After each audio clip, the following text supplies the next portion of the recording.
we have here the Hermit. Mukhang kailangan mo ditong may ma-discover within you. Mukhang meron kailangan ka ditong malaman within you. May kailangan kang ma-realize, no? At yun yung nakikita ko dito, bagay na kailangan na pagpukusan mo.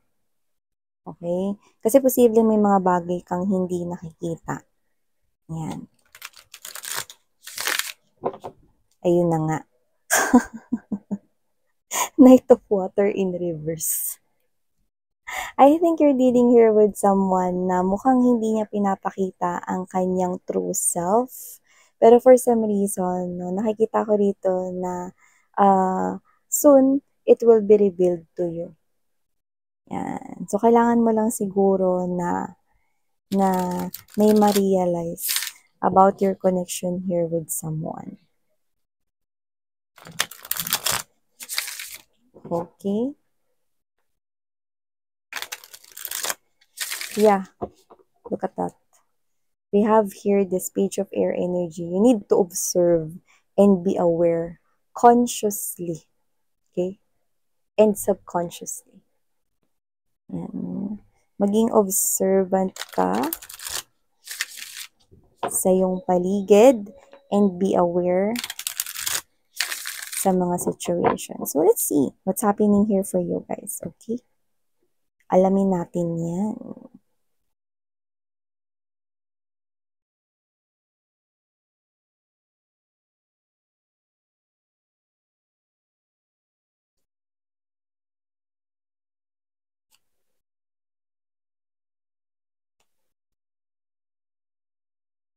Oh. Okay.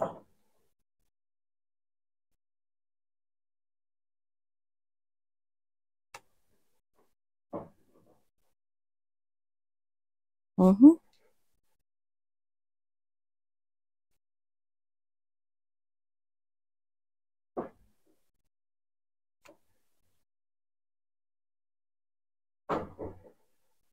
Okay.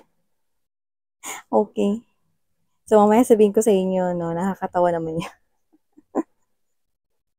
Nakakatawa naman siya. Okay. So, hi and hello there, collective. Kamusta? Ako po si Yan. Hi, new subscribers. Welcome po. At sa mga returning subscribers, thank you so much, no, sa inyong walang sawa na pagtambay dito. Kaya naman, kung interesado kayo mga babes na manood pa sa iba kong mga channels, ang mga links po ay nasa description box. Pero syempre, just take only what resonates, guys. So, wala tayong gender, ha? Babae, lalaki, LGBT, lahat kayo welcome. You can flip roles if you want. Of course, you can do that. And at the end of the day, you have your free will. Kaya, meron kayong laya na gamitin yan. So, dito, ang cute, no? We always have that friend, no? Na super close natin, yung talagang concern sa atin, no? Tapos kung magsalita, kala mo, sobrang layo ng agwat ng edad niyo. Parang kala mo nanay mo yung nagsasalita, no? Para pinapangaralan ka, no? Whoever this individual is, na friend mo, lumalabas dito with the Queen of Water energy, Three of Water, no? Para mo na siyang ate, para mo na siyang kuya, para mo na siya ritong nanay, tatay, lolo't lola, no? Parang siya yung legal guardian mo, no? So, regardless kung ano man ang age ninyo, no? Pero parang feeling mo, sobrang laki ng agwat ninyong dalawa pag siya yung nagsasalita, no? So, your friend right here is coming up as the Queen of Water. So, dito sa reading na to, ang tinatakbo ng mensahe na to, no? Malakas yung instinct ng friend mo. At dito, sinasabi sa akin na never pa siyang nagkamali. Yan. Never siyang nagkamali sa instinct niya. Yun ang sinasabi rito, no? And this is a friend of yours. Yung iba, baka bata pa lang kayo, magkababata kayo nito, ka-friend na kayo eh. Yung iba naman, no, pwedeng recently mo lang siya naging friend, pero yung bonding ninyo iba, na parang feeling mo, kilala nyo na yung isa't isa. Na basta close kayo. Kung sino man to, baka best friend mo or whatever, no? So, nakikita ko rito na meron siya ditong gustong gawin mo, pero maaring ayaw mo. Yan o. Alam mo kasi pag friend mo na pagsasabihan mo ng mga nangyayari sa life mo. So, dito, ang pinakakinikwento mo sa kanya ay ang love life mo. Sinishare mo, no, sa kanya rito, no. So, dito nakikita ko na mukhang medyo with the Nine of Air energy, no, you're dealing with this Knight of Cups in reverse. You know, Knight of Cups is someone who is sweet, no? With good intentions kung naka-upright yan. Pero dahil nakuha mo yung Knight of Cups ng reverse, mga mahal, na ibig sabihin, okay, itong kadil mo is hindi lang po ikaw ang kinakausap niyan. This is someone here who also catches, no, kagaya naman nakikita mga bulaklak na yan, iba-iba rin po ang mga babae or lalaking kinakausap niyan.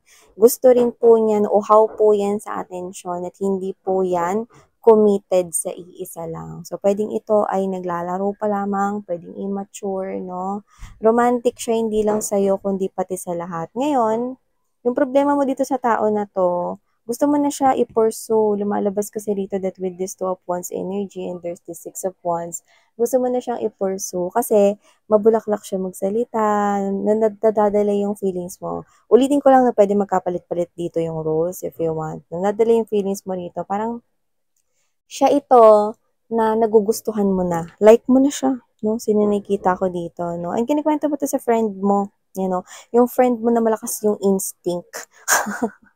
Na never pang nagkamali sa instinct niya, no? So parang kinikwento mo rito, alam mo, meron akong nakakausap ngayon na guy or girl ngayon eh. Okay naman, nagre-reply naman siya sa akin, kaso ang tagal niya mag-reply. Kunyari, nag-text ako ngayon or nag-chat ako ngayon, anong oras na? 9 a.m. O sabihin natin 9 a.m. ngayon ha. Mamaya pa yun magre-reply, mga hapon pa. Medyo matagal siya mag-reply. Pero pag nag-reply siya, excited ako. Pag nag-reply siya, mag-chat naman kami. Pero, kunwari, mga tapos ng mga 5 palitan ng mga mensahe, mawawala na siya ulit. You know? And this person here, okay, oo, sabihin natin may mga ibang ginagawa siya rito, pero lumalabas kasi rito na kaya hindi siya nag-reply dahil ang dami kasi niyan kausap. Hindi lang kayo. So, pwedeng sinasabi niya, busy kasi ako, may ginagawa ako, nagkatrabaho ako, which is totoo naman. Pero nakita ko rito na marami siyang kausap rito. So, akala mo, yung 9 a.m., no, tapos hapon na siya magre-reply, 'di ba? Akala mo, busy lang siya nun, pero hindi, may iba rin siyang mga kausap. Yung friend mo na to, na malakas yung instinct with the moon card energy, no, itong friend mo na to, no, nararamdaman niya na playgirl yan or playboy yan, no? Kaya gusto niya na i-release mo yan, huwag mo na yan replyan, no? Habang maaga pa, kalimutan mo na yan. Parang ikaw to nagkikwento sa kanya na, yun nga, hapon pa siya nagre-reply, ano ba to? Pero gusto ko na siya eh. Ay nako, huwag mo sabihin hindi kita binalaan Sinabihan na kita ngayon itigil mo na yan pag-chat mo sa kanya habang maaga pa, hindi ka pa napapol dyan ng tuluyan Pero gusto ko na siya eh. Tigilan mo ako collective Nanggigigil ako sa'yo. Ganun yung friend mo na parang nanay na nanay, no? Kasi nga, sobrang concerned siya sa'yo, no? Kasi nga, this person here, kahit hindi kayo magkaano-ano by blood, parang feeling niya family na kayo, no? Parang hindi nga kayo magkapatid na turingan lang dito, parang feeling mo, nanay mo na siya, no? Sa matured niya magsalita, no? Or tatay mo na siya sa matured niya magsalita, no? Parang kaibigan mo siya, no? Pero parang feeling mo, siya yung nanay mo na may katauhan ng dean or principal sa school. So, gusto niya na i-guide ka niya rito sa tama, no? Ay never pa nga siya nagkamali sa kanyang instinct. Kaya, dito, gusto mo naman makinig sa kanya.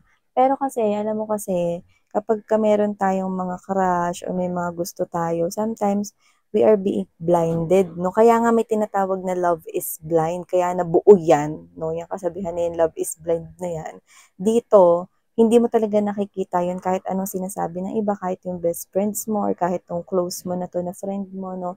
Hindi mo niniisip yan, no? Kasi, wala ni no? Na-fall ka na rito. Kaya nga gusto mo na siyang i-push, i-pursue, no? Gusto mo nang i-take tong connection to the next level. Kaya parang okay lang sa'yo. Ang importante, nagre-reply naman Pero yun nga, hindi consistent, no? Pero like mo na siya. May mga, kasi mabulaklak to tong Knight of Cups na to Kaya niyan paikot-ikutin yung conversation. Kaya kaya niyang paniwalain, no? Yung lahat ng mga kausap niya na busy ako, ganito, no, pero I always make time with you. Tinawag lang kasi ako ng boss ko, pero kasi kailangan namin i-meet yung deadline ngayon. I really want to talk to you. I'll call you later, okay? Pero yung iba, kausap na pala niya is iba, no? Nanggigigil ako, eh, no? And yung friend mo, no, is ganito siya, diba? Ramdam niya na yung kadil mo, ay nako, grabe, isa yung playgirl or isa yung playboy dito, no? And in this friend of yours, gusto niya, makipag-break ka na diyan kung kayo na niyan, no? Or kung hindi pa lumayo ka na, layuan mo na 'yan, no? 'Yun ang nakikita niya rito sa'yo. So, nakikita niya rito, no, na yung mga galawan or ginagawa ng person na 'yan is talagang kaduda-duda. So, hindi siya nagtitiwala diyan sa person na 'yan kasi everytime na magkukuwento ka, masaya yung umpisa ng kuwento mo, eh.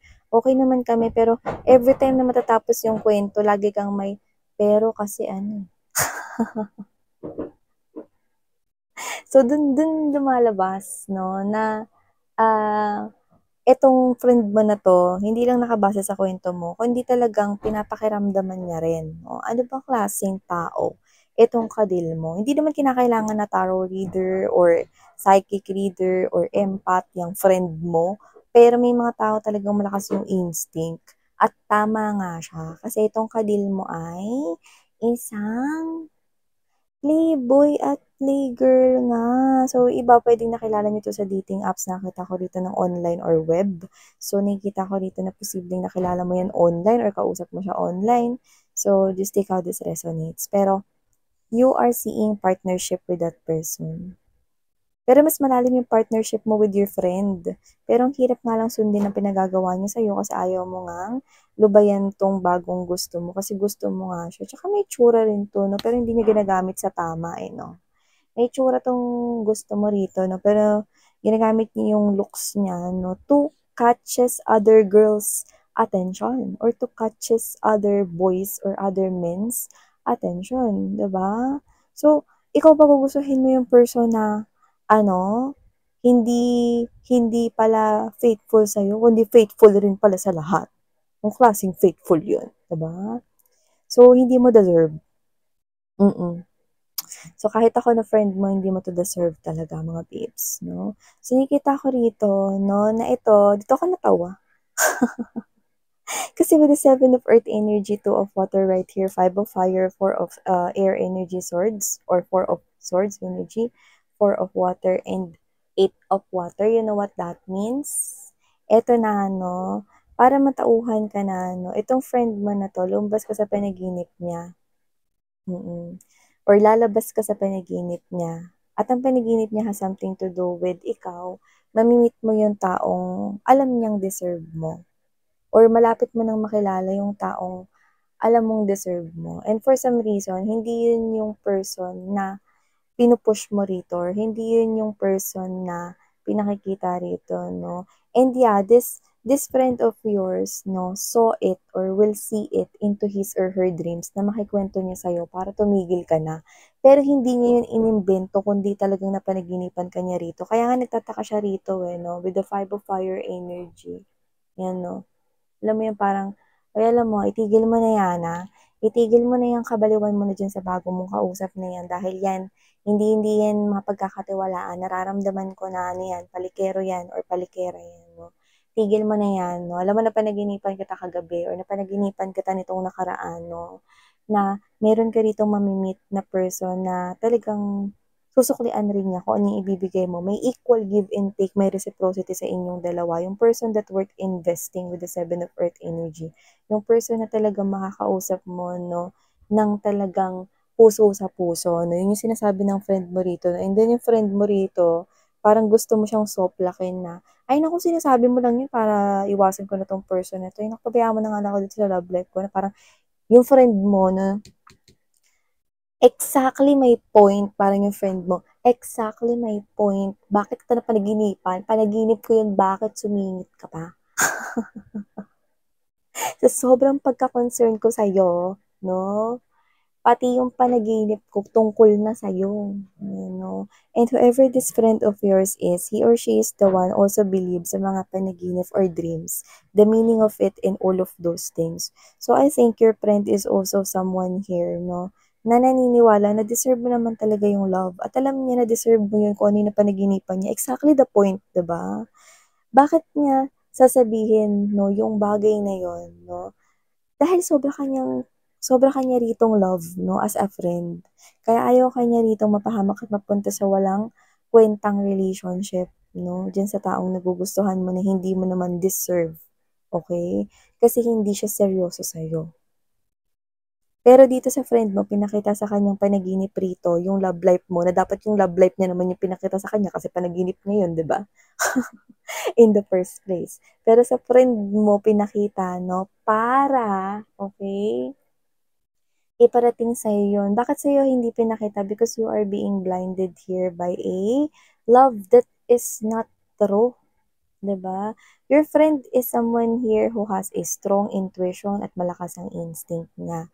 Kaya nakikita ko rito that this person here is someone who is listening to his or her intuition. That's why sa kanya pinarating yung mensahe para maparating sa'yo at magising ka. Tama nga naman, no? Alam mo, mararamdaman mo yung naiinis yung friend mo na parang, minsan na nga lang ako magpahinga at makabuo ng tulog.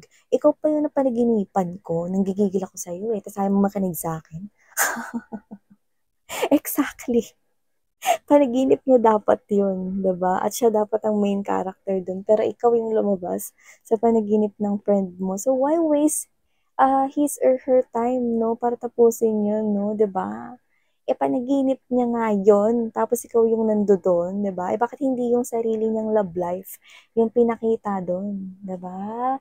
Your friend loves you so much as a friend, kaya ayaw kanyang mapahamak.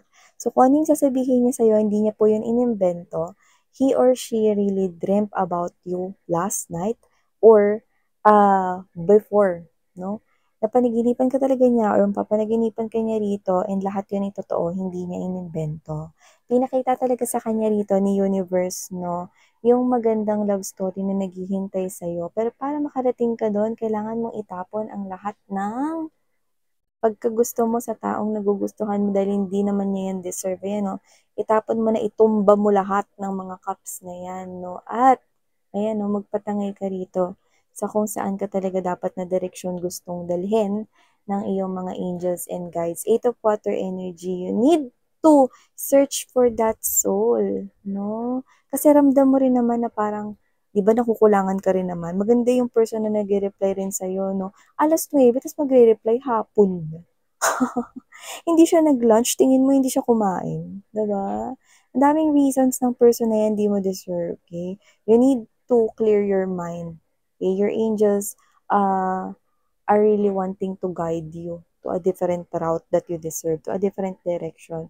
Your friend, pinakita ka sa panaginip niya with the 4 of air energy and 4 of water kasi ayaw niya, no, na masaktan ka, na mag-end up na masaktan ka, no, sa isang bagay na hindi mo nakikita. Ayan, ikaw 'to. At sa likod mo 'no, ay iyang napakalaking chalice of love na may wings of an angel. So nakita ko rito 'no, na ito yung iyong, person na talagang deserve at naghihintay sa'yo at eto na nga yun 'no. So listen to your friend kasi yung friend mo hindi naman nagagalit yan dahil naiinggit siya sa'yo or hindi naman nagagalit yan dahil para mapasama ka. Kundi nagagalit siya rito dahil nabubulag-bulagan ka sa taong hindi mo naman deserve. You want this type of connection wherein you shared one soul. So, yan yung parating sa'yo. Yan yung nakatakda for you. For you to be able to receive that type of love, okay, you need to let go of this kausap mo ngayon na hindi mo naman yan deserve, okay? Hindi mo yan deserve dahil meron ditong taong nagpapakita na talagang para sa'yo. And then your friend here, no? Naiinis siya sa'yo rito kasi ayaw mo makinig sa kanya. Ayan, no? Pero alam mo sa sarili mo na never pa siya nagkamali sa instinct niya. May part of yourself na gusto mong makinig sa kanya, yun ang nakikita ko rito. Pag pinakinggan mo siya, I think everything will start to move quickly and you will definitely meet this person here that will definitely sweep you off your feet. Yan, no? Very, very soon. Pretty, pretty soon. right here. So, yeah, may ganun talaga tayong mga friend, no? So, ewan ko, yung mga friend ko, ayaw nila akong isama 'pag ganyan, eh. So, parang pagka meron silang ganyan, hindi sila masyadong ano, pero I do respect them 'no, kasi ayaw lang din naman nila na parang meron akong maramdaman kasi siyempre mga malalaki naman na yung mga friends ko, kaya na naman na i-handle ang situation nila 'no. Pero kasi dahil nga kasi I'm different 'no, siguro ayaw din nila na parang meron ako ritong masabi 'no, and they want to be mature enough to handle their own love life, 'yan. And I do respect them. So, yeah. Okay. So ito ang mga mensaheng nakuha ko here for you guys. Thank you so much for your time here and sarang heyo, love and light. Ano